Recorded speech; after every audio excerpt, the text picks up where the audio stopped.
tardes a todas y todos. Gracias por asistir esta tarde a una nueva propuesta de encuentro académico de nuestra Asociación Argentina de Derecho del Trabajo. Quiero agradecer al presidente de la asociación, al doctor Lorenzo Nico, por permitirnos usufructuar los últimos tirones de una actividad que sin duda la era digital va a hacer desaparecer, que es la de coordinador. Bueno, hasta tanto ello ocurra, agradecido.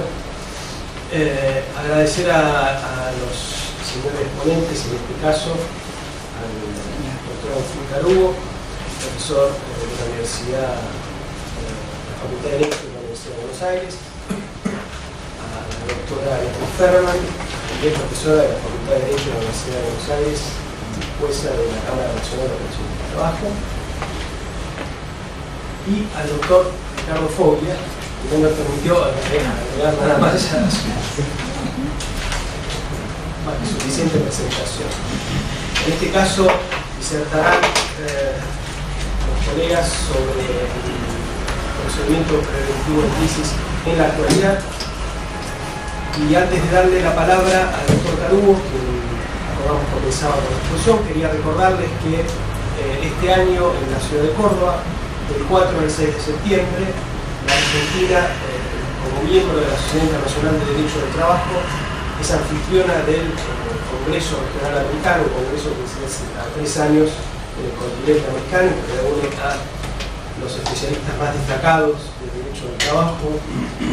Así que hago pública y reiterada la convocatoria para su inscripción e información en la Secretaría de esta asociación o en la página directamente del Congreso, y nos gustaría verlos y compartir también la experiencia académica que se desarrolla en Córdoba junto a los colegas del continente americano.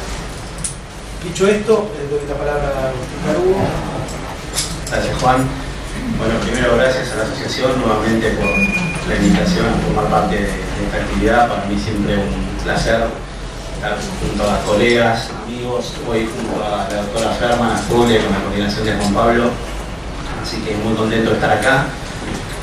Cuando me invitaron y me contaron que el tema era el procedimiento preventivo de crisis, bueno,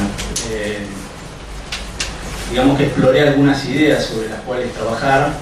Finalmente me pareció que, y esto lo digo con humildad y espero no equivocarme, el aporte más relevante que quizás podía traer a esta charla es contar un poco qué es lo que está pasando hoy a nivel procedimiento preventivo de crisis en el ámbito del Ministerio de Trabajo, de Producción y Trabajo. Y bueno, para eso la idea es mostrarle un poquito, pero hice una presentación hoy, no estoy muy cómodo con el PowerPoint, vamos a ver qué sale.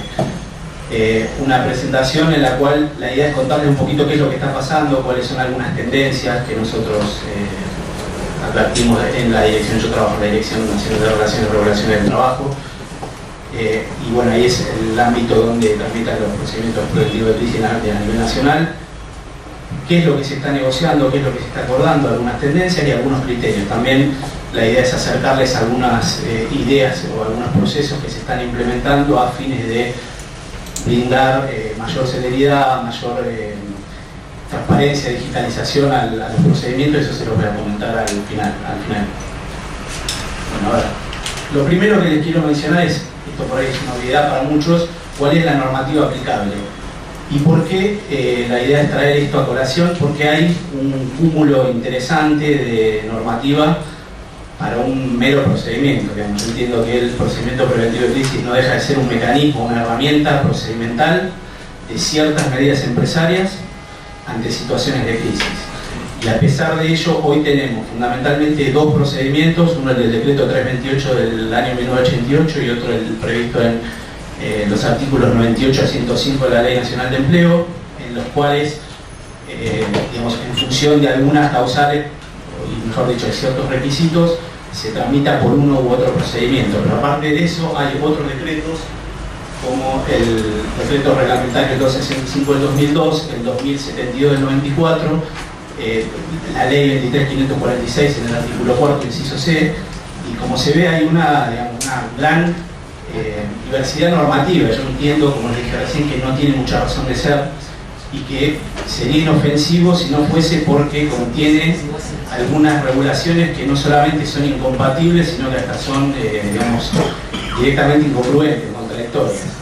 Tan solo a título de ejemplo, y para mencionarles 2 o 3 situaciones, las causales previstas en el decreto 328 son distintas a las, por ejemplo, la de la Ley Nacional de Empleo. En el decreto 328 se hace referencia a causas de fuerza mayor o falta de disminución de trabajo, mientras que la Ley Nacional de Empleo agrega las causas tecnológicas no previstas en el otro régimen. En el régimen del 328, a través de la regulación del decreto 265, se establece una sanción por la omisión de la tramitación del procedimiento que no está prevista en la Ley Nacional de Empleo, también, por ejemplo.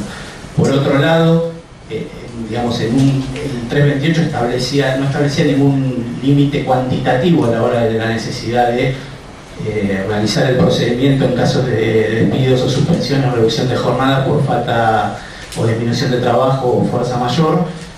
Esto se cambia con la Ley Nacional de Empleo en el 91, que incorpora un límite cuantitativo para establecer la necesidad de la procedimentalización de estas medidas empresarias, y finalmente a partir del 2002 coexisten ambos sistemas en función de esto, digamos, de si hay un límite, no hay un límite. Me parece que en este punto hay una diversidad normativa que no tiene mucho sentido y que me parece que es una deuda pendiente en algún momento unificar esto en una regulación orgánica que evite justamente esta dispersión y estas incompatibilidades e incongruencias.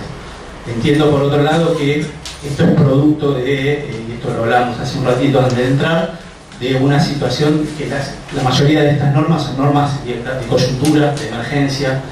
Si piensan después de la primera regulación estuvo en la originaria Ley de Contrato de Trabajo, el viejo artículo 76, que en realidad no tuvo como aplicación real en función de que no fue reglamentado y fue derogado 2 años después por la Ley 2197, pero la primera procedimentalización viene con el decreto 1250 del 85, año en el cual se proyecta el plan austral. La siguiente es en el año 88, cuando había quedado sin efecto, plan primavera, año 91, 94, 2002, todas las regulaciones. No hace falta demasiado análisis para ver que son normas estrictamente de coyuntura y de respuesta ante ciertas crisis en las que estaba atravesando el país, y creo que esta es una de las causales por las que explica esta, digamos, disparidad de criterios. Me parece que es un buen momento para tratar de en algún momento pensar realmente en la incorporación de una normativa orgánica y única para un procedimiento, no más que esto. Bueno, ¿de qué forma? Yo les dije, esto va a ser esencialmente práctico, aprovechando un poco las experiencias que vemos a diario. ¿De qué forma se inicia el procedimiento? Hasta ahora, todavía es la presentación escrita por una mesa de entrada del Ministerio de Trabajo, de Producción de Trabajo. Esto se digitaliza y a partir de ahí se procede el trámite digital del expediente a partir de un sistema que tiene la administración. Después al final le voy a contar algunas medidas que se están implementando por esto, pero en principio hoy se inicia de esa manera. El legitimado principal, o quien nosotros advertimos que presenta normalmente la iniciación del procedimiento, es el empleador. Sin perjuicio de eso, la propia Ley Nacional de Empleo habilita al sindicato a la iniciación del procedimiento preventivo de crisis.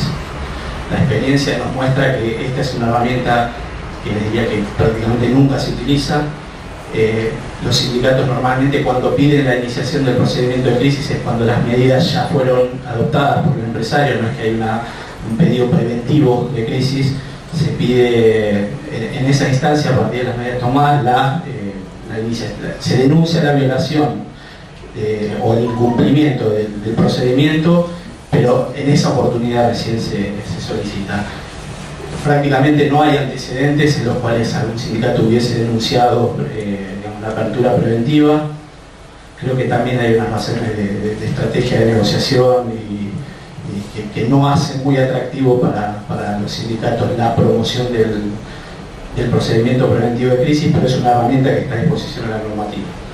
Y por otro lado, también quien está habilitado a hacer la apertura de los procedimientos preventivos de crisis de oficio es la autoridad administrativa.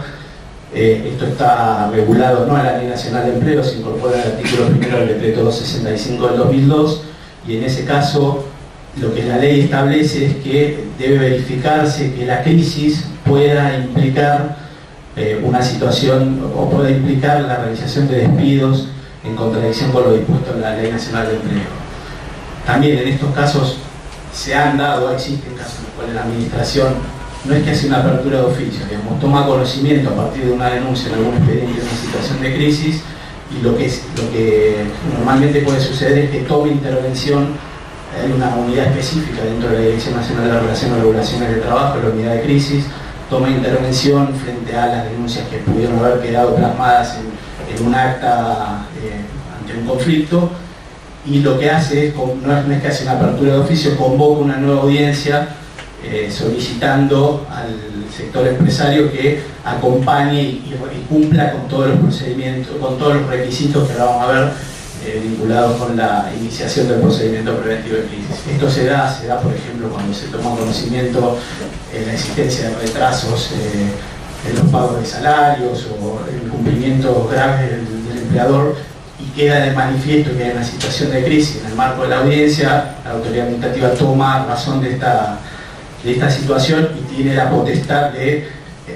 oficios iniciar este proceso a través de, bueno, como les dije recién, solicitar que se presente la documentación correspondiente. No es que haya una apertura inmediata. ¿Cuáles son los requisitos? No los voy a aburrir con esto, digamos. Fundamentalmente hay una distinción, dependen de si el proceso está marcado en el decreto 328, depende de si el proceso está marcado en la Ley Nacional de Empleo, y si está marcado en la Ley Nacional de Empleo, si la empresa tiene más o menos de 50 trabajadores.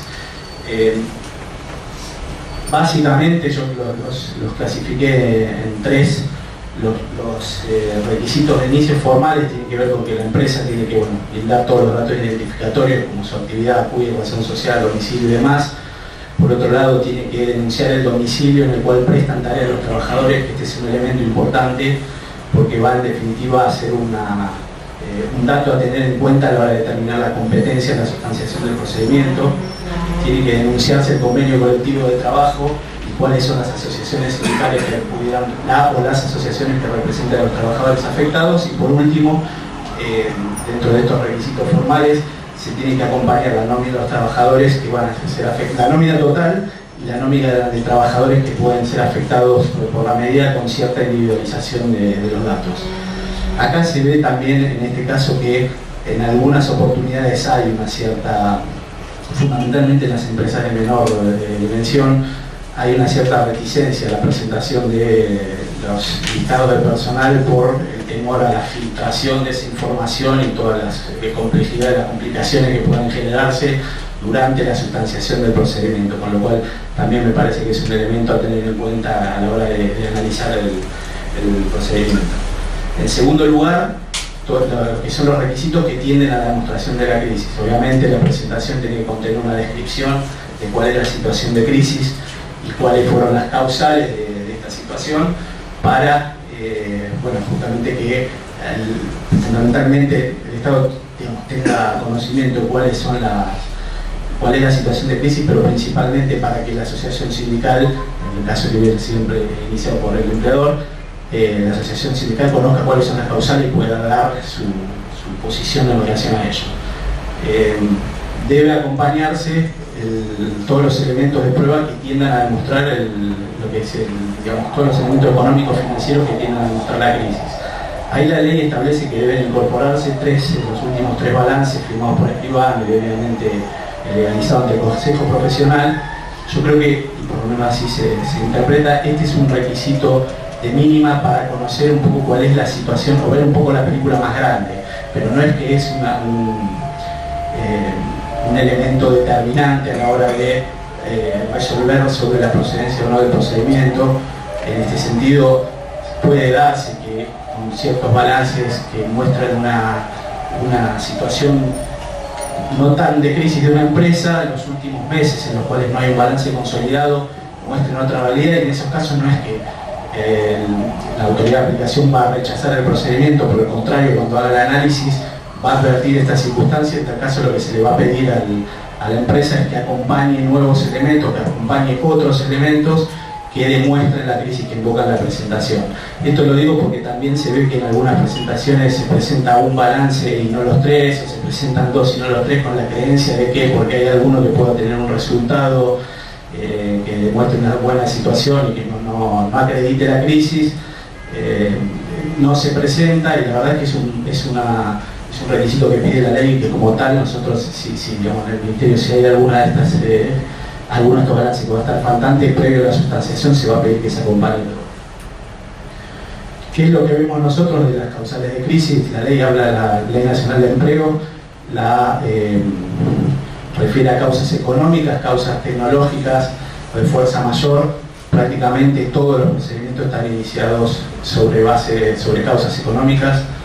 No hay, el año pasado hubo uno en el cual se invocó fuerza mayor, y en los últimos 2 o 3 años no hay ninguno en el cual la crisis se atribuya por la empresa a cuestiones tecnológicas, lo cual, bueno, me parece que también es importante tenerlo presente. No hay una utilización del procedimiento cuando la incorporación de tecnología pueda provocar algún impacto en el empleo, o por lo menos no tramitan ante el Ministerio de Producción y Trabajo.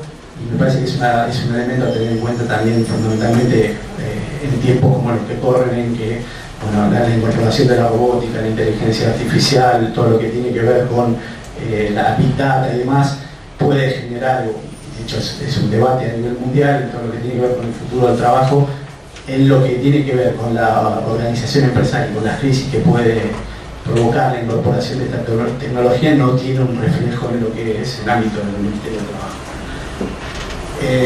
Por último, bueno, una cosa también vinculada con el tema de la crisis, lo que también es importante es que a tener en cuenta es que tiene que reflejarse la crisis a nivel empresa. Se han presentado procedimientos en los cuales se invoca la crisis de algún establecimiento, y en ese sentido estas presentaciones son normalmente observadas y se le exige a la empresa que acredite el cuadro de crisis vinculado a lo que tiene que ver con la empresa en general y no específicamente a un establecimiento en particular. Los restantes requisitos están vinculados con las medidas que se pretenden adoptar. Ahí también, digamos, la ley establece que deben, en función del 328 dice una cosa, la Ley Nacional de Empleo otra, pero para los casos de suspensiones se debe acompañar la nómina y determinar la duración de las medidas. En el decreto 2072 del 94 se impone una obligación, digamos, ahí se establece que la empresa debe informar medidas vinculadas con otras cuestiones que no son estrictamente las despidos o suspensiones, y que tienen que ver con la movilidad horaria, la movilidad funcional, con proyectos de inversión, con el impacto de la crisis en el empleo, la forma de la superación, digamos, es bastante más amplio para las empresas de más de 50 trabajadores, pero la experiencia lo que también muestra en los últimos tiempos que fundamentalmente los procedimientos preventivos, las medidas que se denuncian, que las empresas denuncian para llevar adelante, tienen que ver con despidos o suspensiones. Hay muy pocos, de hecho el año pasado del caudal menos de un 10% planteó como medida superadora la posibilidad de un descuelgue, y digamos, en menor proporción reducciones de jornada. El resto casi exclusivamente plantearon despidos y suspensiones, lo cual también nos marca una tendencia de cuál es la utilidad o cómo los operadores jurídicos ven que puede utilizarse, cuál puede ser la utilidad de este procedimiento. Que un tema a tener en cuenta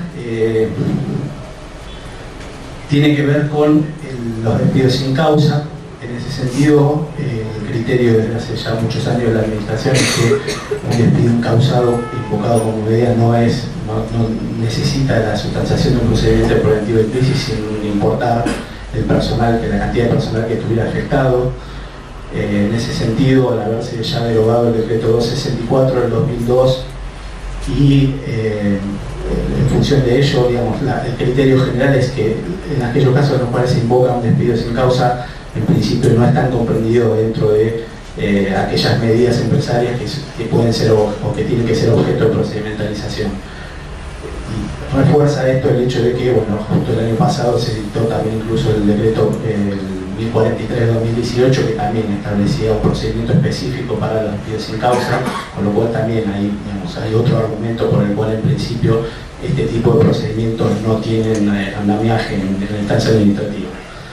Tengan en cuenta que de todos estos requisitos que se les mencionaron recién, el cumplimiento de alguno de ellos no es que no provoca la desestimación, por ahí esto es una novedad, ¿no? Pero es bueno aclararlo, no provoca la desestimación del trámite per se. La idea es que si hay una situación en la cual es atendible y se busca abrir una instancia de negociación entre las partes para ver cómo se pueden acordar medidas superadoras de una crisis o para paliar los efectos de una crisis, la idea es que a través de distintas observaciones, dictámenes, se les pida que se subsanen estos requisitos que están omitidos a efecto de justamente que el proceso avance y tenga digamos, realidad esta instancia de diálogo prevista por el legislador. Y para ello, incluso en los casos de urgencia, por más que alguno de los requisitos esté omitido, lo que se hace o lo que se puede hacer es igualmente citar una audiencia preliminar para que, aun cuando no está en el marco de la audiencia del artículo 100 o la audiencia del artículo 101 que establece el procedimiento de la Ley Nacional de Empleo, se abre inmediatamente la instancia de diálogo para poder ir avanzando con la negociación entre las partes y la urgencia y la gravedad del caso así lo amerita. Bueno, acá está lo que les comentaba recién, de 155 procedimientos presentados el año pasado, 127 son por causas económicas, 27 por falta de disminución de trabajo, 1 por fuerza mayor, 0 tecnológica. El reflejo de lo que les comentaba antes. Y este año, de los 59 que están presentados, 54 causas económicas, 5 faltas de disminución, ninguno por fuerza mayor, ninguno por causa tecnológica.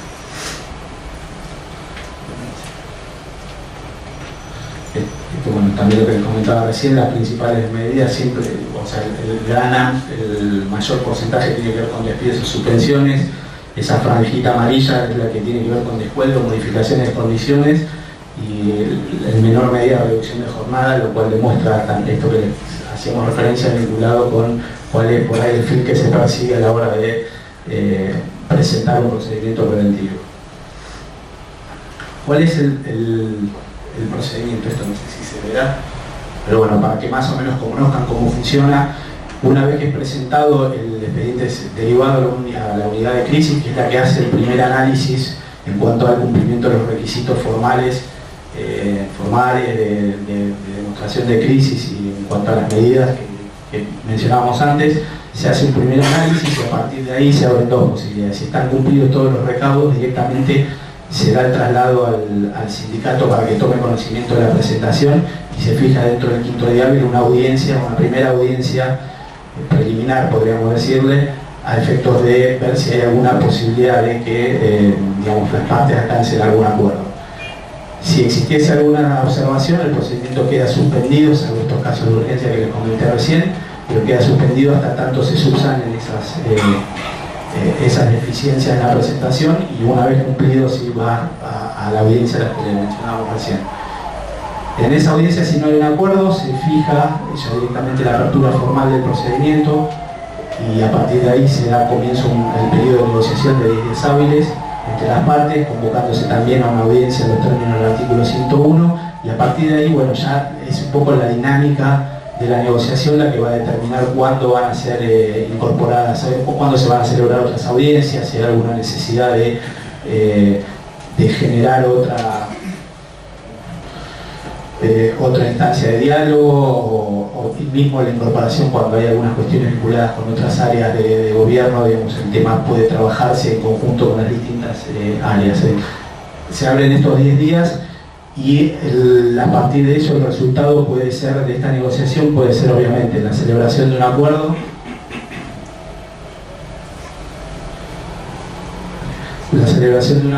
o bueno, que se cierre sin acuerdo, en cuyo caso se da por concluido el procedimiento. En esta instancia, digamos, lo que les quería comentar teniendo en cuenta esto es hay ciertas facultades que ejerce la administración. Antes de que se hubiese dispuesto la apertura, el decreto 265 habilita para el caso en que se denunciase que se adoptó alguna medida en violación o incumpliendo con la obligación de transitar el procedimiento, está la posibilidad de que la administración intime previa a la realización de una audiencia al cese de las medidas adoptadas. Acá entiendo que la redacción no es del todo feliz, es difícil que se cese por ahí una medida como un despido que ya cesó, pero bueno, en definitiva tiene un poco que ver con el espíritu de la siguiente medida, que es durante el procedimiento, una vez que se dispone la apertura, por aplicación del artículo 104, las partes están impedidas de adoptar, la empresa, las medidas que denuncian el delito de inicio y la asociación sindical de medidas de acción directa. Entonces, estas son facultades que están en cabeza de la administración durante la sustanciación del proceso. Yo les decía recién que el procedimiento puede finalizar con un acuerdo. El año pasado, de los que se concluyeron, o sea, de los que concluyeron la tramitación, se ve que hay 42 que terminaron con un acuerdo y 23 sin, lo cual nos da que en principio los que terminan la tramitación tienen buenas posibilidades de alcanzar un acuerdo. Hay muchos que están en trámite, por esto que les mencionaba recién, hay alguna observación, por ahí hay alguna después de mora en el cumplimiento de los requisitos, y esto hace que un proceso que en principio está pensado para durar, de tener una corta duración, se prolongue quizás la tramitación del expediente. ¿Cuáles son los tipos de acuerdos? Bueno, tienen que ver un poco con las medidas propuestas. La mayoría se pactan, situaciones que no tienen tanto que ver con condiciones laborales y descuelgue. De los expedientes del último año en los cuales en la presentación se denunció como medida la realización de un despido, los expedientes culminaron con acuerdo, se logró una preservación de los puestos de trabajo afectados que habían sido denunciados superior al 86%, lo cual, por lo menos en esos casos, en lo que tiene que ver con el procedimiento como una herramienta de negociación entre los actores sociales tendiente a la preservación del puesto de trabajo, me parece que en ese sentido sí tuvo una utilidad importante, sin perjuicio de que, bueno, lo que sí se ve es que no está utilizado para otros propósitos que no sea la denuncia de la realización de despidos o de suspensiones. El Ministerio tiene 10 días para homologar y cuando se observa, mejor dicho, cuando el instrumento no reúne los requisitos para ser homologado, no es que, si bien la ley dispone que debe rechazarlo por resolución expresa, normalmente lo que se hace es una observación, al igual que se hace en materia de negociación colectiva, buscando justamente que las partes adecúen el texto y no con un rechazo que directamente cierre esa instancia de negociación. Ello sin perjuicio que alguna parte que considere que si ese acuerdo no puede homologarse, pueda pedir igualmente el rechazo y que va a tener que resolverse a través de acto administrativo.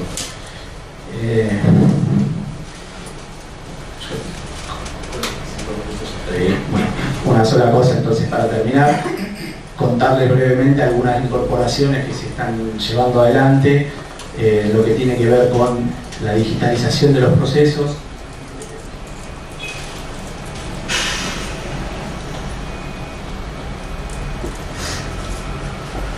A partir de la resolución 179 de este año del Ministro de Producción y Trabajo se estableció que debe hacerse las presentaciones vinculadas entre otras con la sustanciación del procedimiento preventivo de crisis de la Ley Nacional de Empleo por vía electrónica.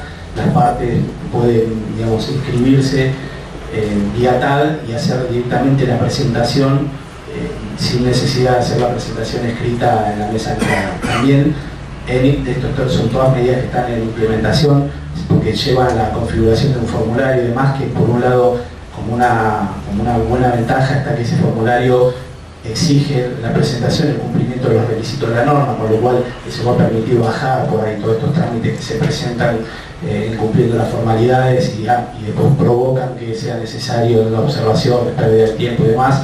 El formulario va a incluir todos los requisitos que deben cumplirse, con lo cual esperamos que esto le dé una mayor celeridad a la sustanciación. Se incorporó la notificación electrónica también como una medida para provocar una aceleración de los tiempos de tramitación de los procedimientos de crisis.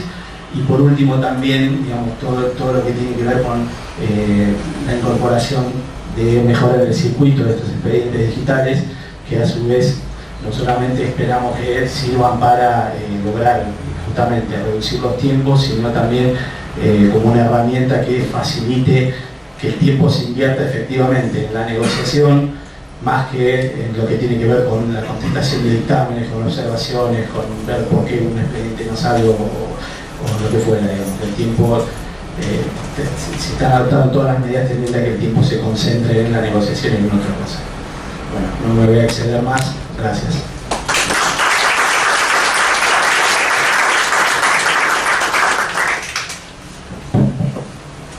Bueno, muchas gracias por la invitación. La idea es brindarles una breve reseña de algunos pasos acerca del procedimiento preventivo de crisis. Bueno, como surge lo que dijo Agustín y lo que todos sabemos, el procedimiento preventivo de crisis regulado por la Ley de Empleo y por el Decreto 265 no significa una autorización para despedir o suspender al personal, sino que es un procedimiento de negociación, información, consulta, y por lo tanto la jurisprudencia dijo que si la empresa recurre al procedimiento preventivo de crisis, eso no significa, o sea, no es una preconstitución de prueba, y es la empresa la que tiene que probar los requisitos del artículo 247 de la Ley de Contrato de Trabajo, que como todos saben son de aplicación muy estricta. Eso lo dijo, hay muchísimos fallos de la jurisprudencia en ese sentido. Y el artículo 8, innecesariamente, porque ya la jurisprudencia ya lo había dicho, el artículo 8 del decreto 265,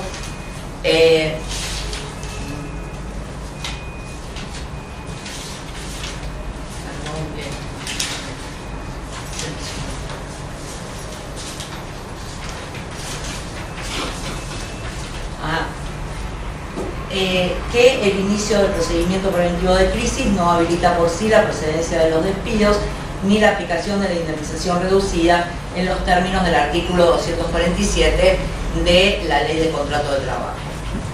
Y también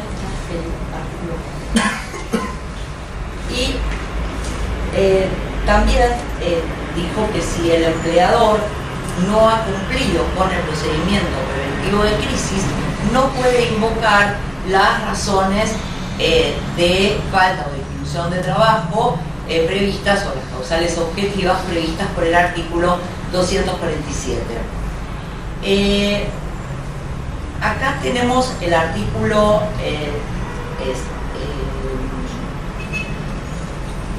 4,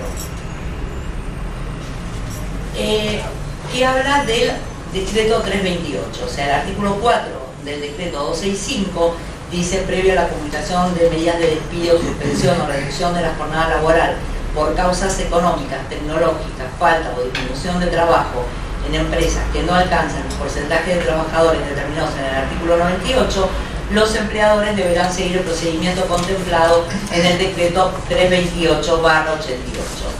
Toda medida que se efectuare transgrediendo lo prescripto carecerá de justa causa.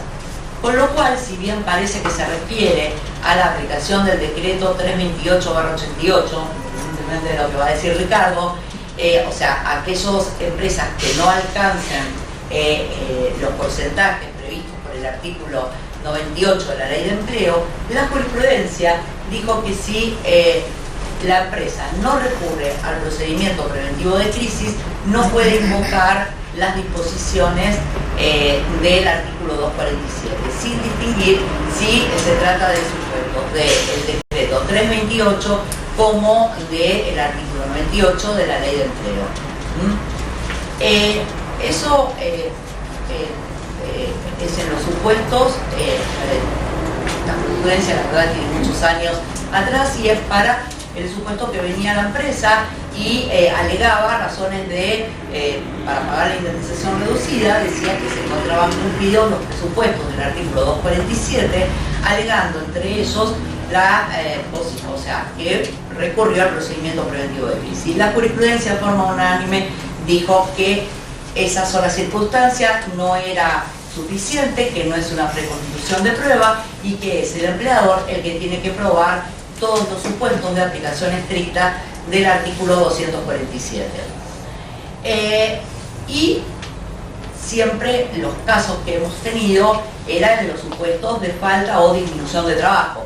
O sea, el procedimiento preventivo de crisis está pensado, la jurisprudencia siempre lo relacionó con los supuestos en que venía el empleador y invocaba una suspensión, muy raro, un despido por falta o disminución de trabajo.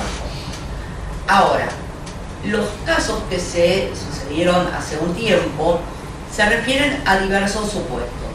¿Qué pasa si el empleador en una situación de crisis no hace el procedimiento preventivo de crisis? ¿Pueden venir los trabajadores y recurrir a la justicia y la justicia ordenar a través, por ejemplo, de una medida cautelar la reinstalación de esos trabajadores? Bueno, la Sala Décima, en el caso Barreto con Lear, dijo que sí. Dijo que, la sentencia vino rechazada por el juez de primera instancia y dijo que los trabajadores, que el capítulo 6 de la ley 24013 establece un régimen imperativo que impone a las empresas con carácter previo a la publicación de los despidos o suspensiones por razones de fuerza mayor, causas económicas o tecnológicas, recurrir al procedimiento preventivo de crisis. En el caso Lear se dio la particularidad de que habían invocado una situación de crisis y que el sindicato había instado el procedimiento preventivo de crisis. Por lo tanto, la Sala consideró que era procedente el pedido de los trabajadores y ordenó, ante esta situación de crisis, porque había un procedimiento preventivo que estaba iniciado por el sindicato, ordenó la reinstalación de esos trabajadores y también le ordenó y remitió los antecedentes al Ministerio de Trabajo, Empleo y Seguridad Social de la Nación a fin de que lleve a cabo en plenitud el trámite prescripto por el capítulo 6 de la Ley 24013 y Decreto 265/2002 con respecto y que cumpla los plazos previstos. Este es creo que uno de los primeros casos en la jurisprudencia donde la Cámara ordena que se efectúe el procedimiento preventivo de crisis. O sea, el procedimiento preventivo de crisis el Ministerio no lo instaba, no llamaba audiencias, pero estaba impulsado por una de las asociaciones sindicales.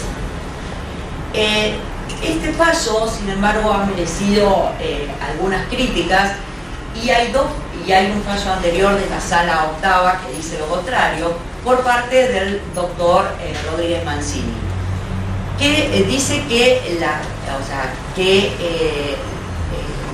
la suspensión de los despidos es a partir de la notificación que hace el Ministerio de Trabajo y que no puede ser llevada a cabo, y que es dentro del procedimiento preventivo de crisis. Y hace tres diferencias. O sea, ¿qué pasa? El empleador no hace el procedimiento preventivo de crisis y nadie lo hace. Y entonces dice, bueno, no puede invocar las previsiones, ese empleador que quiera despedir no puede invocar las previsiones del artículo 247.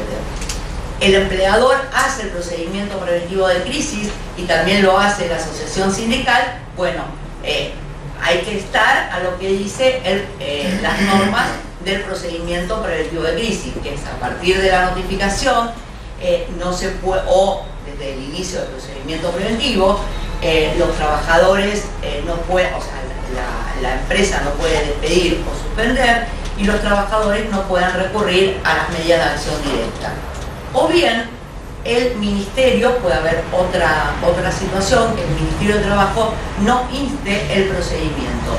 Por lo tanto, dice Rodríguez Mancini, que la única vía posible es presentar un amparo por mora, pero que de acuerdo al procedimiento administrativo, pero que la decisión de la justicia de obligar a hacer un procedimiento preventivo de crisis no encuadra, no o sea, no se ajusta al texto de la ley 24013 y del decreto 265. Hay un fallo de la sala octava que dice más o menos algo parecido. Es un fallo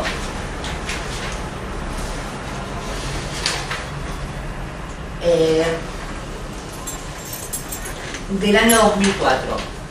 Es el voto memorando que dice ni el artículo 98 ni el resto de lo que compone el capítulo 6 de la ley 24013. Se prohíben los despidos sin observancia del procedimiento preventivo de crisis, que constituye una medida del ordenamiento para evitar despidos masivos puesta a favor de los trabajadores y por ello exigible por estos, pero no obligatoria. Lo único que se prohíbe es despedir o suspender colectivamente y el ejercicio de medidas colectivas de acción directa a partir de la notificación de la apertura del procedimiento, pero dentro del procedimiento. Por lo tanto, la decisión, según Rodríguez Mancini, de la sala décima, no se ajusta a las disposiciones legales, porque no hay ninguna, o sea, es la prohibición del despido y de las suspensiones es dentro del procedimiento preventivo y sin que el magistrado pueda obligar a seguir con el trámite o a la apertura del procedimiento preventivo de crisis. Y también él considera que si, haciendo referencia al artículo 4 del decreto 265, que si el trabajador, si la empresa no sigue el procedimiento preventivo de crisis, la consecuencia es que van a recibir las indemnizaciones correspondientes y que no puede invocar tampoco las disposiciones del artículo 247. Bueno, estos son los supuestos donde la jurisprudencia decidió en los casos de despidos o suspensiones por falta o disminución de trabajo, donde se había hecho procedimiento preventivo de crisis o donde no se había hecho. La cuestión que se plantea, que se empezó a plantear, es si el procedimiento preventivo de crisis se aplica a los despidos colectivos, aunque no haya una situación de crisis. Bueno, todos sabemos, los despidos colectivos, el grave perjuicio social y el impacto social que acarrea, y si entonces se plantearon por parte de determinados sectores la obligatoriedad, o sea, que era necesario la apertura del procedimiento preventivo de crisis, aunque esos despidos no se encuentren fundados en razones económicas, falta o disminución de trabajo, fuerza mayor o razones tecnológicas. No sé si hay más fallos, pero son los que encontré. Hay un fallo del año 2017 con la planta de PepsiCo. Todos sabemos que PepsiCo cerró la planta y pagó a los trabajadores el 200% de la indemnización. A través de una medida cautelar, los trabajadores, además de considerar que eso era discriminatorio, pero después, plantearon como argumento principal que no se hizo el procedimiento preventivo de crisis.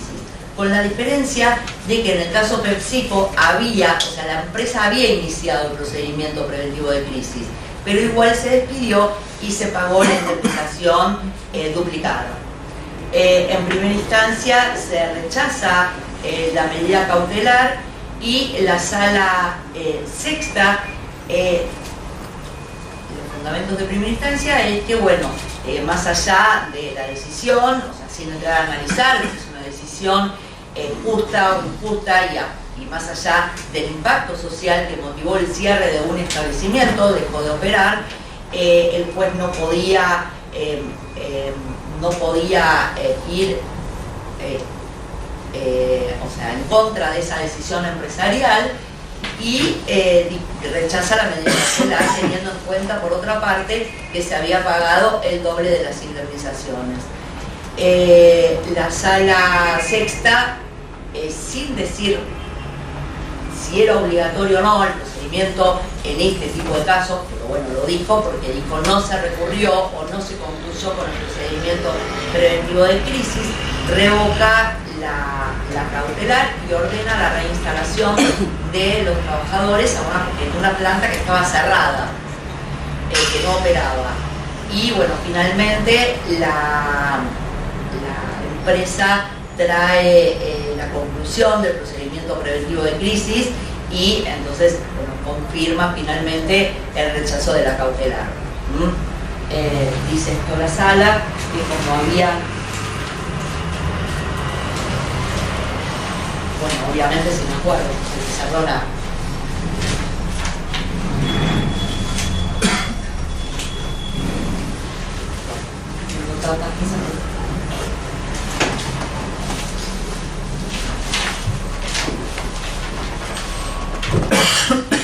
Bueno, después la busco y...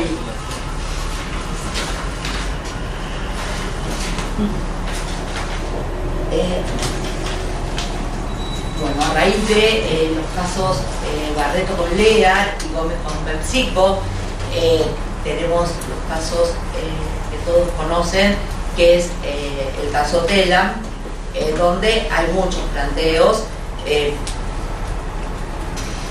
y los planteos eran diversos, ¿no? Eran que se trató de, obviamente, un despido colectivo, 356 trabajadores despedidos, donde se alegó razones de reestructuración. Los actores alegaron que ese despido era discriminatorio y alegaron también que no se cumplió con el procedimiento preventivo de crisis. En cuanto al despido, a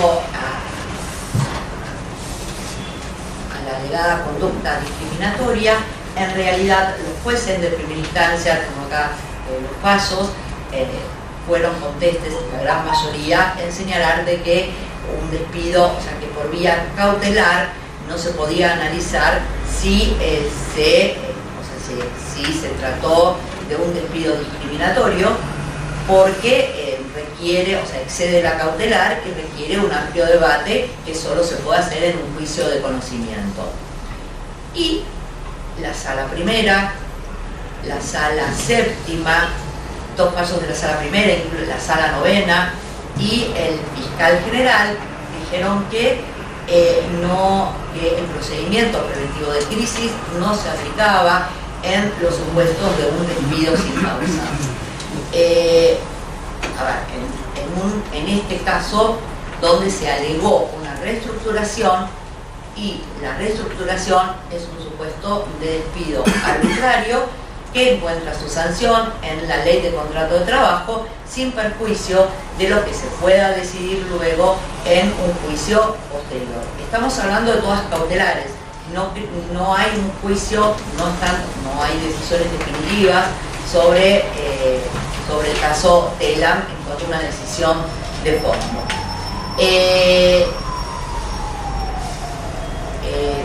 Se dijo que la empresa había pagado también las indemnizaciones por despido por el artículo 245. Más allá de que la actora cuestionaba que no se pagó la totalidad, porque algunos eran periodistas y bueno, que no se pagó la totalidad de las indemnizaciones conforme al estatuto, sí se habían pagado las indemnizaciones. La causa no era falta o disminución de trabajo, sino razones de reestructuración. Lo que consideraron los jueces es que, más allá de lo que se decida sobre la real motivación, no podía ser encausado por un procedimiento preventivo de crisis y rechazaron las cautelares. Sin embargo, el juzgado 22, el doctor Tatarsky, entendió que no, y que encuadraba dentro del procedimiento preventivo de crisis porque la artículo 98 habla de las causales tecnológicas y consideró que la causal de reestructuración podría encuadrarse dentro de una causal tecnológica y ordenó la reintegración de los trabajadores hasta la conclusión del procedimiento preventivo de crisis. También se alegó en ese expediente razones de discriminación y el doctor Tatasti dice, bueno, todo despido colectivo es un despido injusto por lo que el daño que conlleva, y dijo esto no va más allá de un despido sin causa, y dijo en principio que había una suerte de discriminación.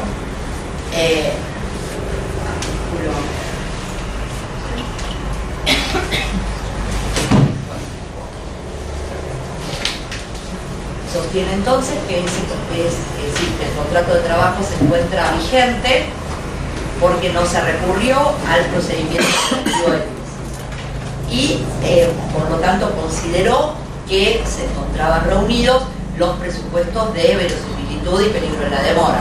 Bueno, no olvidar que se trata de una medida innovativa porque tiende a la modificación de una situación existente, una situación existente donde la jurisprudencia y la Corte Suprema han dicho como que es un anticipo de jurisdicción y han considerado que los presupuestos deben darse de una manera mutua. Sin embargo, él consideró que TELAM, o sea, aunque sea una sociedad del Estado, se aplicaba el procedimiento preventivo de crisis y que no se había cumplido con ese recaudo y por lo tanto esos despidos no eran válidos y eran nulos y ordenó la reincorporación de los trabajadores. Dice que no obstante el vocablo de reestructuración general no es un término de interpretación unívoca y por lo tanto es susceptible de apreciación judicial. A su vez, en virtud del principio protectorio consagrado en la materia, los alcances de las normas jurídicas involucradas deben interpretarse en la forma que sea más favorable al trabajador. El derecho laboral tiene como sustento básico y fundamental el compromiso con la verdad real en atención a la naturaleza del orden público de sus normas. De allí que el principio de primacía de la realidad obliga al juez a tener en cuenta todas las circunstancias del caso a la hora de valorar aún sobre las formas adoptadas contractualmente. Por lo tanto, conforme a este principio, dice que más que los aspectos formales debe estarse a la verdadera situación creada y que la apariencia no disimule la realidad, por lo que el suscripto no puede soslayar que detrás de la alegada reestructuración general se propició un despido masivo de trabajadores. Por lo tanto, concluyo que el fundamento de TELAM para extinguir los vínculos de trabajo, de acuerdo con las pautas interpretativas, encuadra en el supuesto de causas económicas que el artículo 98 de la Ley de Empleo establece, razón por la cual considero que ese procedimiento ineludiblemente debería haberse seguido previo a tomar una decisión rupturista de esta magnitud. Y alude también a la existencia de una discriminación.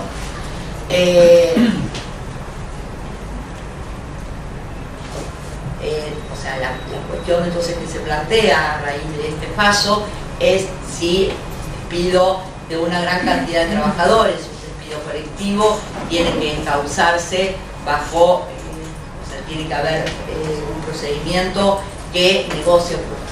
No hay otra forma, no se puede evitar este tipo de conflictos. Sí, me faltan los últimos pasos. Este tipo de conflicto y si tienen que recurrir, aunque si podemos considerar al despido de TELAM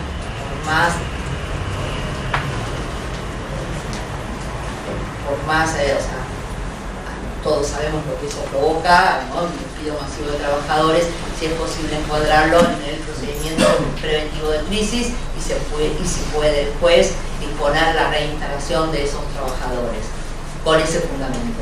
Porque el fundamento de la discriminación, ya la mayoría de los fallos dicen que, y la Cámara también dice que no puede, en una medida cautelar, probarse una discriminación por razones ideológicas. Bueno, quería comentar antes de seguir con TELAM que eso fue hace muchos años, hubo un caso en la jurisprudencia, la sala segunda, que estudió acá lo que me dio acá Ricardo, del año 1996, donde el doctor Bermúdez dice que que solamente se recurre al procedimiento preventivo de crisis en los casos de los despidos de crisis empresarial, porque aunque el pago de la indemnización del 100% determina que no estamos ante un despido por razones económicas, sino un despido por una decisión, un despido sin causa o arbitrario. Es un caso del año 1996. La pregunta es si los empleadores pueden despedir colectivamente pagando la indemnización y eludir el procedimiento preventivo de crisis. Esa es la pregunta. No creo que no hay una situación de crisis y no surge del texto de la ley que sea obligatorio recurrir a un procedimiento preventivo de crisis. No fue así lo que se decidió en este caso, que es el del juzgado 22, en la sala quinta, es un caso del año pasado, donde el doctor Arias Giver consideró que era obligatorio, no dice mucho, dice que es obligatorio seguir el procedimiento preventivo de crisis, pero no da fundamentos, no es que no da fundamentos, dice que es obligatorio, que está probada la verosimilitud del derecho, y también alude a la acción preventiva del artículo 1711, pero no para obligar a las partes a recurrir al procedimiento, sino como otro argumento de la verosimilitud del derecho que se aplicaría el artículo 1711, la acción preventiva del Código Civil. Bueno, así está hoy el estado de la jurisprudencia. Siempre a mí me queda el interrogante si realmente si dentro del sistema legal imperante podemos llegar a la conclusión que llegó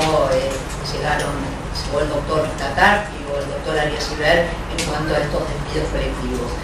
Sé que hay autores que consideran que es necesario que el empleador que despide colectivamente tiene que tener una causal objetiva, no significa una justa causa, una causal objetiva que no puede despedir trabajadores porque sí, y que no tiene nada que ver el pago de una indemnización completa, que debe recurrir a un procedimiento preventivo.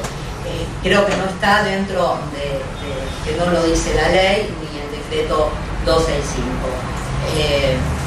Eso es el estado actual de la jurisprudencia, y ahora, bueno, faltan los otros casos de TELAM que van a salir dentro de un tiempo rápido, y seguramente el doctor Arias Giver va a mantener su posición. También votó con él el doctor Rodríguez Brunengo, que en ese momento integraba la sala, adhirió al voto del doctor Arias Giver. También quiero contar que en el caso Lanzi con TELAM, ahí hay un dictamen del fiscal, en el caso del juzgado 53, el fiscal general dijo que no era necesario el procedimiento preventivo de crisis en esta clase de conflictos, y rechaza la cautelar, que no se encontraban reunidos supuestos de verosimilitud del derecho y peligro en la demora. En primera instancia se rechazó la cautelar, y ese es uno de los que se rechazaron, y en la sala séptima, con voto de la doctora Carambia y el doctor Catardo, confirmaron la cautelar, y el doctor Arias Giver, Rodríguez Brunengo votó en disidencia. Bueno, creo que es todo lo que hay por ahora del procedimiento preventivo de crisis.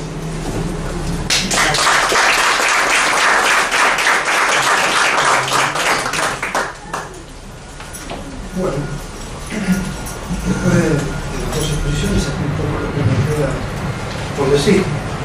Los saludos, pero algo voy a inventar. Yo empezaría haciéndome 3 preguntas que son las siguientes. ¿Por qué tiene que ocuparse el derecho del trabajo de las crisis económicas de las empresas? La segunda pregunta es cómo se ocupa. Y la tercera es cómo debe ocuparse. Entonces la pregunta final sería si nos ocupamos del procedimiento del sistema como debemos ocuparnos, o si en realidad el sistema que tenemos lo único que hace es agregar más problemas a los problemas. Esta sería la pregunta inicial. Y quiero empezar con una cita de Montoya Melgar, en un libro extraordinario de hace algunos años, que responde a la primera pregunta. La crisis económica de nuestro tiempo, dice, posee una dimensión particularmente grave, ya que afectan de manera dominante y desde hace años no solo el constante incremento del número de desempleados, sino la progresiva reducción de la mano de obra desempleada. Y después empieza a hablar que se plantea una pregunta, que es el resto del libro, si en realidad no vamos de un derecho del trabajo a un derecho de los que no tienen trabajo. Esta sería un poco la pregunta que trata de hacerse. Fíjense que en las crisis económicas nosotros tenemos distintas variables para medir las crisis. En nuestro sistema tenemos no solo, pero en general tenemos cuestiones que hacen una temporalidad, es decir, hay crisis definitivas, los cambios de hábitos, de moda, las tecnológicas pueden terminar con actividades, por ejemplo los técnicos de vuelo de los aviones ya no existen más, es una actividad completa que desapareció hace muchos años atrás, por la magnitud, pueden ser generales, pueden ser regionales, nacionales, sectoriales, por la causalidad económica, financieras, tecnológicas, etcétera, etcétera. Con lo cual, las crisis económicas afectan a toda la empresa y una de las cuestiones afectadas es, por supuesto, los contratos de trabajo, y la pregunta que uno tendría que hacerse es si no es también este procedimiento de crisis parte de las medidas de política laboral, en general, por el impacto que tiene. Y entonces, para analizar la cuestión, quiero hacer una primera reflexión, una primera distinción en 2 aspectos. Un primer aspecto que tenemos, que es el causal consecuencial, y un segundo, que es el procedimental. El primero se refiere a cuáles son los hechos jurídicos generadores y los efectos jurídicos de esos hechos generadores. ¿Cuáles son? En nuestro sistema, ya sabemos, ahora los vamos a enumerar, pero no son todos. Y después la segunda parte es la obligación de realizar un procedimiento previo a la producción de los efectos jurídicos, que esto es lo segundo que vamos a ver. Fíjense que del procedimiento de crisis yo recojo una definición, que es una sentencia del año 1917, perdón, 2017. No es común encontrar definiciones, ya se acuerdan ver en la nota 499, decía: nos abstenemos de definir porque las definiciones son impropias de un código de leyes. A pesar de eso, el Código Civil anterior y el actual están inundados de definiciones. Y esta definición me parece muy interesante, es una definición de la sala décima, en Pereira con Lingorian, del 17.5 del 17, que es una instancia administrativa de conciliación abierta a pedido de parte cuya tramitación no significa la preconstitución de prueba alguna a favor del empleador y cuya finalidad es establecer una situación conflictiva mediante la negociación. Me parece que la definición es impecable y no hay nada más que decir. No me voy a referir a los antecedentes de este proceso, porque ya lo dijo. Simplemente voy a enumerar algunos problemas que tienen los requisitos objetivos. Fíjense que son la fuerza mayor, que están después en la 2403, la demás norma. Fuerza mayor debidamente comprobada, falta de disminución del trabajo imputable al empleador, y falta de trabajo imputable al empleador y disminución no imputable al empleador. Esto da lugar a suspensiones o despidos, y en el caso de los despidos, el pago de una indemnización atenuada. Pero además el artículo 28 de la Ley de Empleo agregó las causas económicas y tecnológicas, y la Ley de Pequeñas Empresas, artículo 21, agregó las organizativas y de mercado. Pero además falta el concurso y la quiebra, que tiene un efecto propio en el artículo 251, y además hay un decreto, cuyo después vamos a ver después si está vigente o no, que agrega las reducciones de la jornada laboral. La pregunta es que solamente tienen previstas en la ley de contrato de trabajo una consecuencia específica, la causa, el caso fortuito, la fuerza mayor, la falta de disminución de trabajo y la quiebra en el artículo 151 de la ley. La primera pregunta es: las demás causales también dan lugar al pago de una indemnización reducida en el caso del artículo 247 de la Ley de Contrato de Trabajo. Significó una ampliación del espectro causal. Bueno, hay un sector de la doctrina, aquí presente, que sostuvo que la ley de empleo amplificó significativamente la causal de despido y en consecuencia estas nuevas causales entrarían dentro de este concepto de la causal de crisis o la causal de despido. Hay otro sector de la doctrina que sostiene que no, y uno podría invocar que en realidad la norma del artículo 47 es una norma de función típica que establece una indemnización atenuada únicamente para esos casos. Pero acá tenemos un primer problema que se plantea. Me voy a referir brevemente en algunas causales. En la fuerza mayor, ya me acuerdo un artículo de Perugini del año 1989 que no existe la fuerza mayor en el derecho del trabajo, daba muchos argumentos, y en realidad encontré en los últimos años, diría los últimos 10 años, buscando jurisprudencia, un solo caso, que fue el incendio de una planta industrial, que es de la Sala 3 con descalzo del 27/4 del 2009. No encontré más casos de la fuerza mayor, con lo cual esto parecería darle la razón a Perugini de tantos años atrás.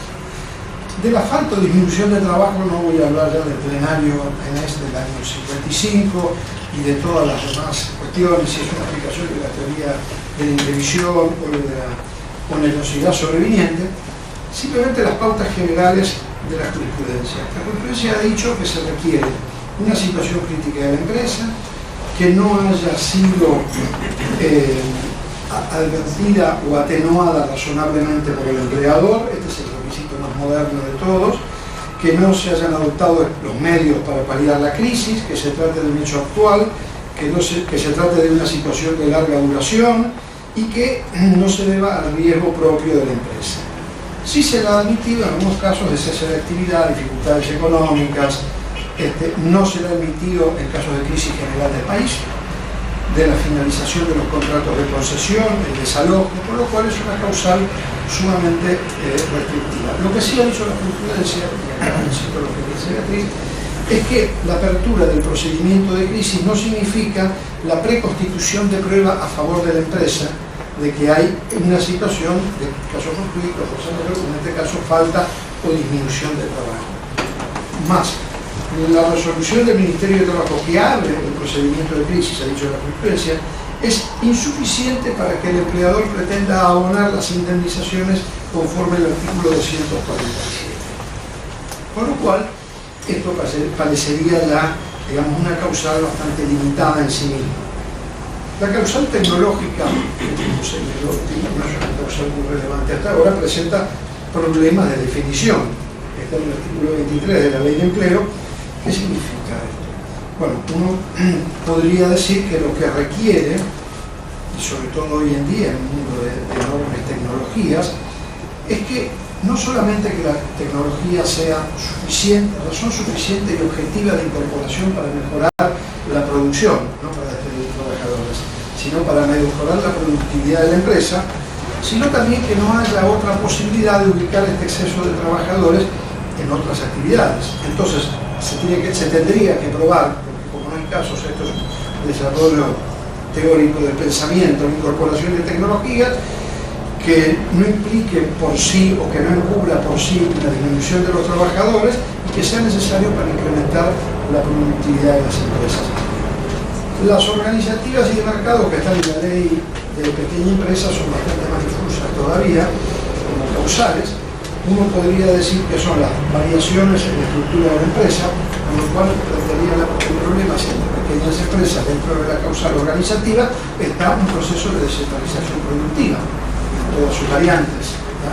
Yo decidí organizar mi empresa en base a un sistema de descentralización productiva. Bueno, esto es una posibilidad de apertura y de negociación.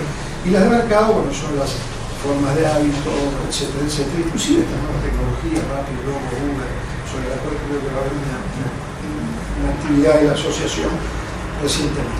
Pero vamos al requisito subjetivo, que es el que nos importa, que es la cantidad de empleados afectados por la medida. Y acá tenemos dos parámetros distintos.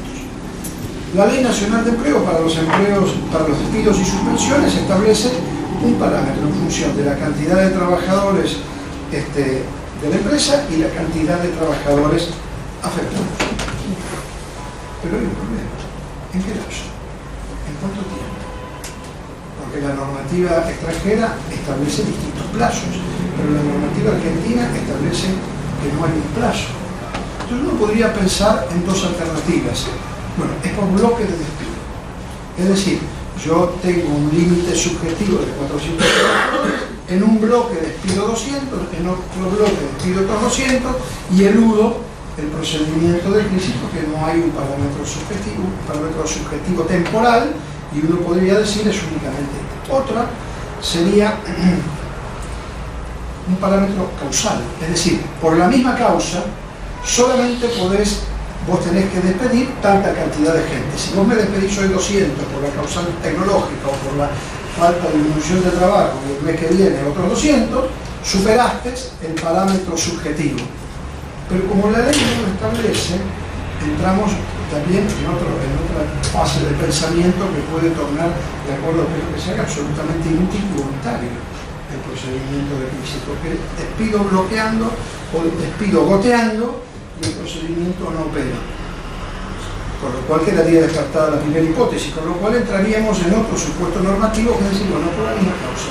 Es un procedimiento causal. Claro, uno puede decir que el procedimiento o el decreto 328/88 solucionó el problema porque dice que dice que es por cualquier cantidad de trabajadores, no habla de un límite subjetivo. Pero esto nos lleva a otro problema que me parece a mí de una gravedad jurídica importante. El artículo 6 del decreto 265/2002 indirectamente intenta darle vigencia al decreto 328 cuando dice que si hubiese para estos despidos habrá que recurrir al procedimiento preventivo de crisis cuando se hubiese omitido el cumplimiento del procedimiento establecido por la Ley Nacional de Empleo. Es decir, tendríamos una ley que nos dice con un parámetro de afectación subjetiva cuáles son los supuestos en los cuales tenemos que iniciar el procedimiento de crisis y otro decreto que nos dice así, pero cuando no se dan estos parámetros de afectación también tenés que iniciar el procedimiento de crisis porque lo dice el decreto 328/88. Pero hay un pequeño problema que es que el artículo 159 de la Ley Nacional de Empleo derogó toda disposición que se oponga a la presente ley. Derogación que incluye al decreto 328/88 porque fija condiciones distintas de las que establece la Ley Nacional de Empleo. Entonces, y hay sentencias varias que han invocado, que invocan el decreto 328/88 como fuente para decir no, hay que tramitar en estos casos el procedimiento de crisis. La pregunta que yo me hago es la referencia que el decreto 265 efectúa al decreto 328 hizo revivir la norma, o sea, la volvió al ámbito jurídico, salvo que nosotros digamos que el artículo 159 no lo derogó, pero esto no lo discute nadie. La pregunta sería si esta norma puede, acordémonos que el decreto 264 anterior también hacía referencia al decreto 328. Y acá es donde yo quiero detenerme y hacer alguna reflexión. Una norma jurídica existe cuando es generada. Es decir, la promulgación de una norma es la que determina su existencia. La promulgación es la mera exteriorización de la voluntad normativa por parte de la persona o el órgano autorizado para ello, sea el Poder Ejecutivo o el Poder Legislativo en la función legiferante.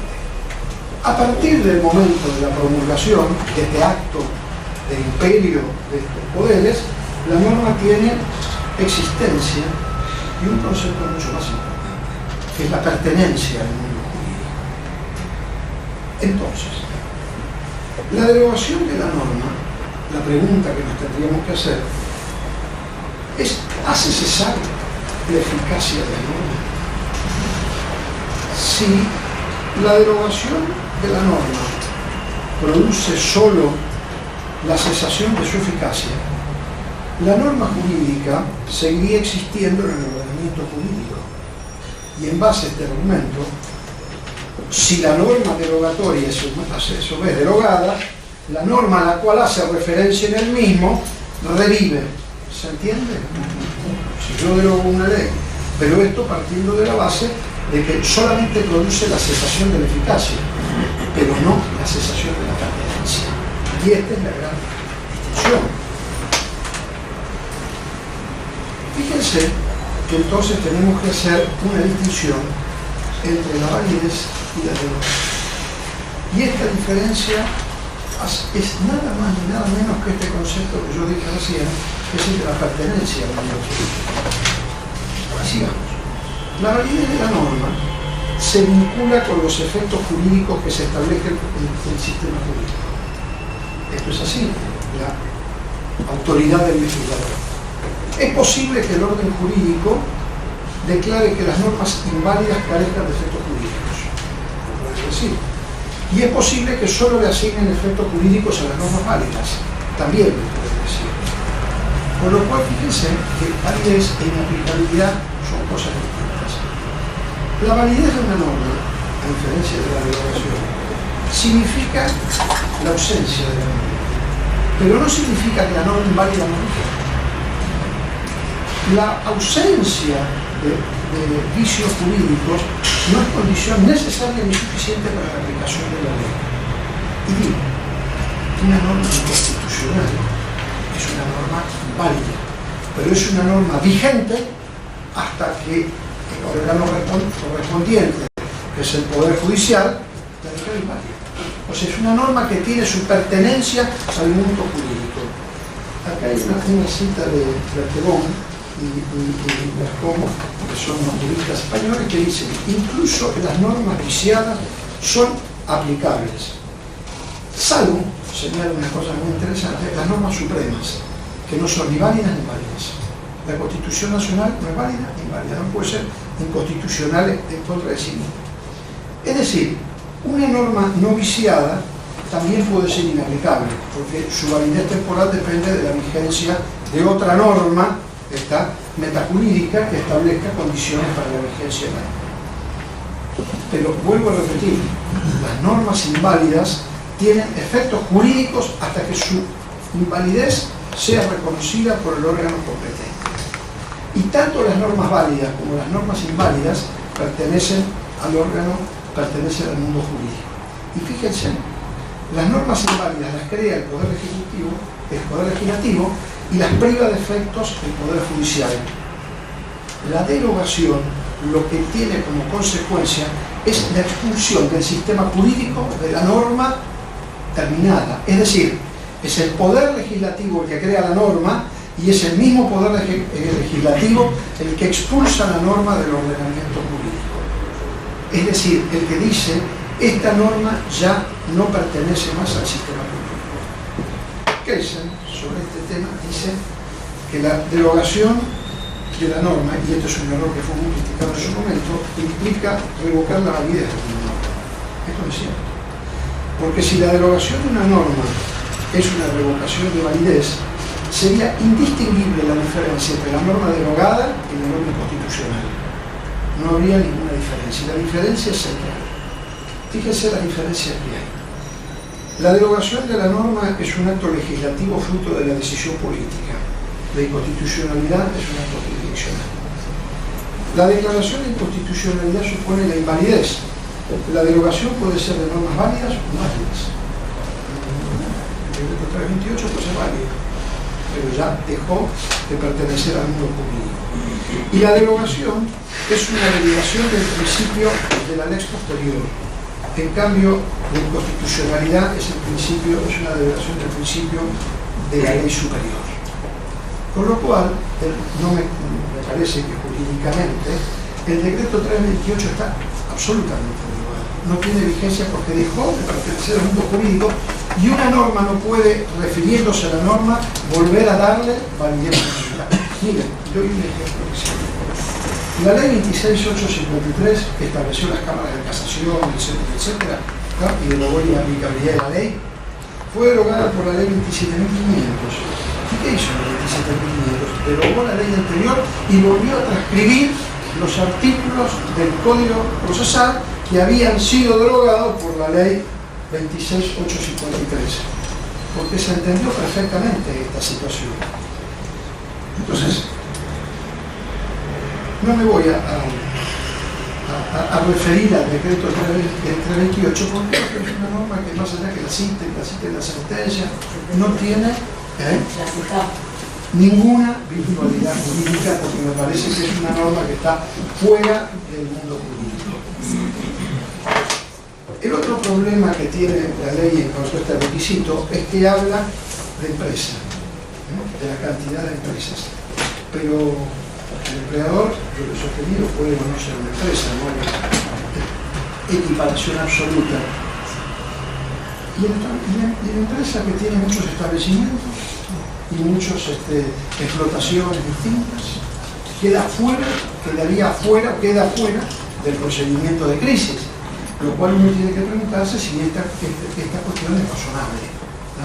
Porque pueden darse muchas situaciones diversas y aparte, como hablábamos hace un rato, es la tendencia en la legislación europea. El requisito formal procedimental es con carácter previo a la comunicación, se sobreentiende a los trabajadores, de despidos o suspensiones, se debe tramitar el procedimiento preventivo de crisis, que tiene tres tramos.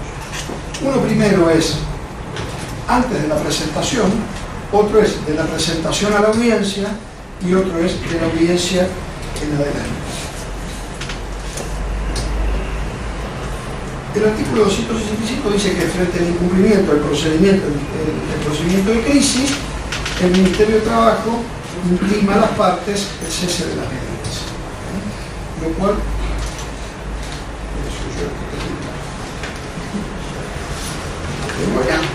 cual plantea varias interrogantes.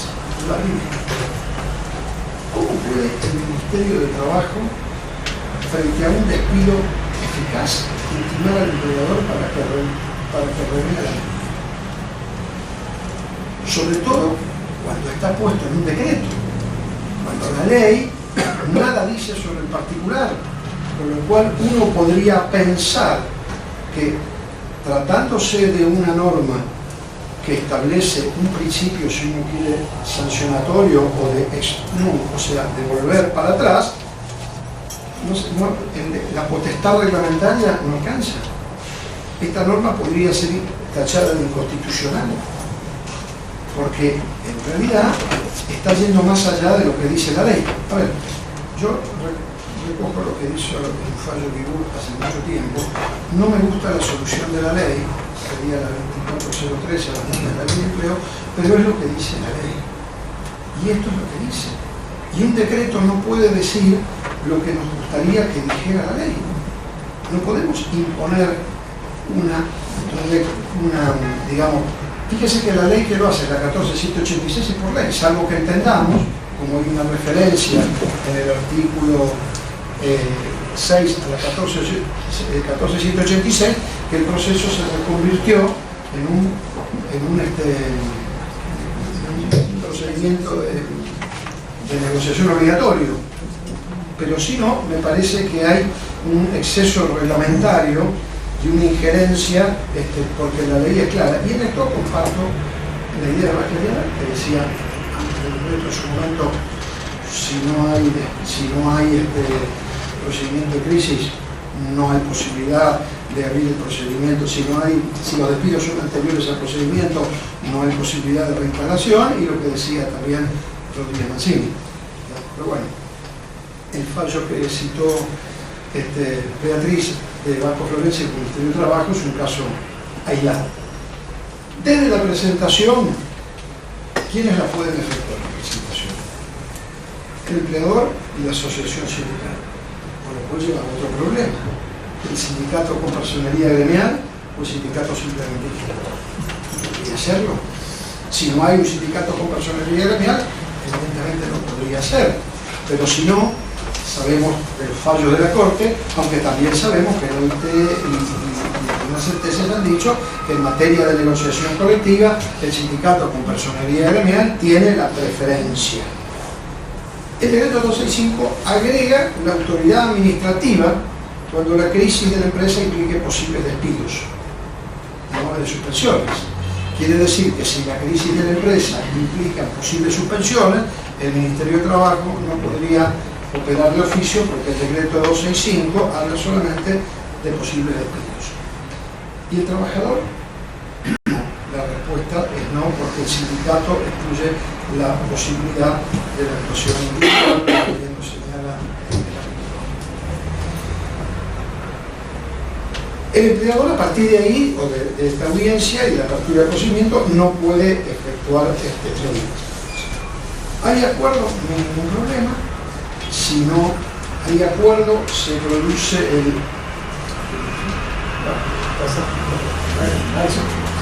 Y llega pues al punto final, que es el convenio de crisis. Digamos, si hay acuerdo, vamos todos contentos por el convenio de crisis, porque lo único que estamos negociando son despidos o suspensiones. Es muy pobre el sistema. Este es el tema. Ustedes fíjense que es tan pobre, y hay una reflexión, que prometerle al trabajador que en el caso de quiebra de una empresa se le va a pagar una indemnización es algo fantasmagórico, no existe. Este es el sistema, por eso yo hago una crítica muy profunda al sistema y digo que este convenio va a ser con la misma eficacia que un convenio colectivo de trabajo. Con lo cual plantea dos cuestiones, rápidamente. Uno es el contenido y otro es la naturaleza. Son válidas las modificaciones que pacta el sindicato y la empresa, en principio referidas a las modificaciones en el convenio colectivo. Pero no son válidos las que afecten a los derechos individuales del trabajador, salvo que el sindicato cuente con el mandato que habla del artículo 22 del decreto 467. Esto lo ha dicho la jurisprudencia desde mucho tiempo. Por ejemplo, hay un fallo Santillán con Cercar, en la sala séptima, la entidad sindical interviniente se extralimitó en sus facultades a suscribir un acuerdo con la empresa en la que estableció un porcentaje de indemnización para los trabajadores. Es un acto ineficaz, porque el sindicato no tiene facultades para esta historia. Y hay otro también, de la sala tercera, que es bastante viejo, se llama Libertà con Peugeot, del 30 a 56, después y después viene la naturaleza del convenio. Si el convenio se acuerda en la primera audiencia, es un convenio de trabajo colectivo común, y si se acuerda en el periodo de negociación, porque hay falta de acuerdo, el problema que se plantea es esto que dice con la misma eficacia de un convenio colectivo, es la última reforma que hizo la 25877, el artículo 19, cuando dijo que un convenio posterior de empresa modifica uno anterior de actividad en tanto establezca condiciones más favorables para el trabajador. Y hay tres fallos que dicen que un convenio de crisis posterior de actividad que tenga condiciones menos favorables que el convenio de actividad, sentencia de Cámara, es inválido. Para los trabajadores se puede reclamar la restitución, con lo cual esto trae como consecuencia que el procedimiento de crisis no tenga ningún valor, si es esta la idea. Porque si uno va a pactar un convenio de crisis es para pactar porque las condiciones de trabajo que estaban en el convenio de actividad eran insoportables, entre otras cosas eran insoportables para la empresa. Ahora, si se le dice que el convenio de crisis tiene que ser superior de actividad, estamos en la misma situación, salvo que nosotros pensamos que las normas jurídicas tienen que determinar la solemnidad, en este caso no tendría ningún sentido todo el procedimiento, y dijéramos que en realidad se trata de un convenio con una habilitación de descuelgue, utilizando el artículo 21 de la ley 14250, que habla de la exclusión de una empresa que dice del convenio colectivo, con la condición de que fuera temporal. En este caso, si admitimos esta interpretación, el convenio de crisis quedaría excluido del convenio de actividad que sea aplicable por la aplicación de esta norma. Imagínense que da una voluntad enorme sobre este tema, aunque tenga normas menos favorables, ya que el convenio de actividad sería inaplicable porque cedería frente a este convenio. El otro tema es el requisito temporal, la cuestión de si puede ser renovado.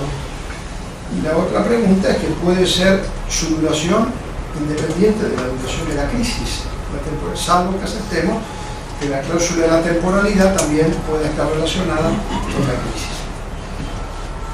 Y vuelvo con esto, está bien, a la primera reflexión. Este es un sistema normativo que le agrega conflicto a las situaciones de conflicto y que termina judicializando una situación que no debería estar en manos de los jueces, sino de las partes, porque todo esto trae consecuencias muy relevantes. Entonces quiero terminar con una cita de John Ripper en un libro extraordinario que se llama La crisis del derecho, y en el primer capítulo dice lo siguiente: si el derecho tiene por objeto, como creo, hacer reinar el orden social de la sociedad, el verdadero progreso del derecho consiste en dar nuevas reglas solo con el fin de asegurar un orden común. De ahí la necesidad de reglas de carácter abstracto y permanente, expresadas con claridad, acompañadas de sanciones eficaces. Cuando las condiciones materiales de vida y las propias costumbres de los hombres cambian, estas reglas deben modificarse. Las reglas se hacen con el tiempo, decía Cortés, es decir, verdaderamente muy